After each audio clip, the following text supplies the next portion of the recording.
अज़हर सिद्दीक साहब, ये बताएं कि पार्लियामेंट्री सिस्टम तो लगता है इसके अंदर इतने फ्लॉज हैं, इतने सालों से एक्सरसाइज हो रहा है, क्यों नहीं हम खिलाफा मॉडल की तरफ, इस्लामी निज़ाम की तरफ जाते जिसके अंदर रूल ऑफ लॉ है, डिस्ट्रीब्यूटिव जस्टिस है, रिट्रीब्यूटिव जस्टिस है। घबराते क्यों है? क्या प्रॉब्लम क्या है? अब सॉल्यूशन तो मुझे एक ही नज़र आता है कि अगर पाकिस्तान जो कलमे की बुनियाद पे बना था, इसमें वो निज़ाम क्यों नहीं नाफिज करते? कौन सी ताकतें जो रोक रही हैं इससे?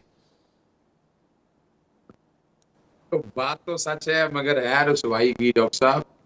तो देखें, ये याद रखिएगा, पाकिस्तान जब बना था ना, पाकिस्तान के खिलाफ काम करने वाली कुव्वतें आज भी जिंदा हैं और वो काम कर रही हैं, और वो सुकूनी ताकतें हैं।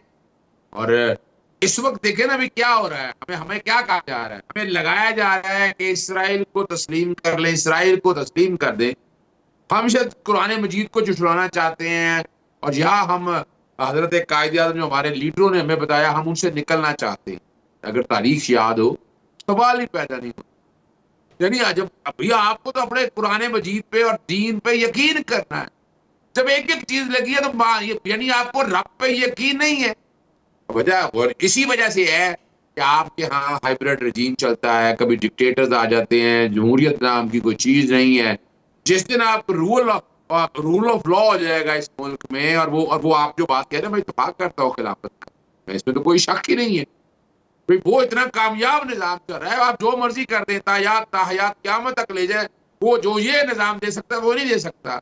लेकिन वो अपना गली में अपना घंटी कौन बांधेगा गले में? आपके पार्लियामेंटेरियन में अभी देखे ना, अभी कोशिश काविशें क्या हो रही हैं, अपने इक़्तिदार को बचाने के लिए मखसूस नशिस्तें हम तरमीम कर लें। जनाब इलेक्शन हमने नहीं कराना, तरमीम कर लें। हम अभी जजेस को उम्र बढ़ाने के लिए वो लगे हुए हैं उस तकतों में कि हम इस निजाम पे कब्जा रखें, कि सुकूनी ताकतों का जो निजाम है इस पे कब्जा कैसे रखना है।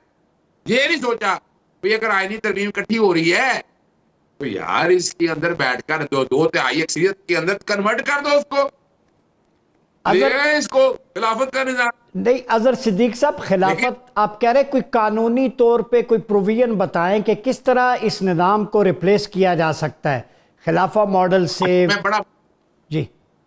कोई मुश्किल काम नहीं है सर। आर्टिकल 227 मौजूद है आपके पास। आपको ये जमहूरी जो प्राइम मिनिस्टर का जो स्ट्रक्चर है ना असेंबली का, ठीक है ना जी, आपको इसको स्ट्रक्चर में बदलना है। तो जब आप जजेस की तादाद बढ़ाने लगे हैं, जजेस से सत्यानाश तो करने लगे सारे इस निजाम का, और इसमें मैं फिर अर्ज करता हूँ कि पाकिस्तान पीपल्स पार्टी सारे निजाम का इस वक्त हिस्सा बनी हुई है। मुझे तवक्को नहीं थी इनसे, मैं जो कि बड़ा कायल हूँ, लेफ्टिस्ट जमात है, लेकिन जिस तरह ये चल रही है वो नहीं, मुझे तो नहीं नजर आता कि ये इस तरह की चीजों को सेटल करेंगे। आजकल इक़्तिदार के मजे ले रहा और इक़्तिदार रखना चाहे, और इक़्तिदार रखना भी चाहिए, क्योंकि जब आपके पास होगी बाउंड्री, जब आपके पास होगी, जब कब्जा होगा आपके पास, तो आप चला सकेंगे। अब कोई मुश्किल काम ही नहीं है। आप देखें ना, इसमें बैठ के आए, एक कॉन्फ्रेंस होल्ड करें, इसका लीगल स्ट्रक्चर डिस्कस करें, कॉन्स्टिट्यूशन स्ट्रक्चर डिस्कस करें, कोई मुश्किल काम नहीं है। सिर्फ ये जमहूरी निजाम से निकाल के आपको इस तरफ लेके आना है, और जब आप आइन पे तरमीम कर लेंगे तो रूल ऑफ बिजनेस में जो ब्यूरोक्रेसी का किरदार है, करना है, खत्म करना है, कोई मुश्किल काम नहीं।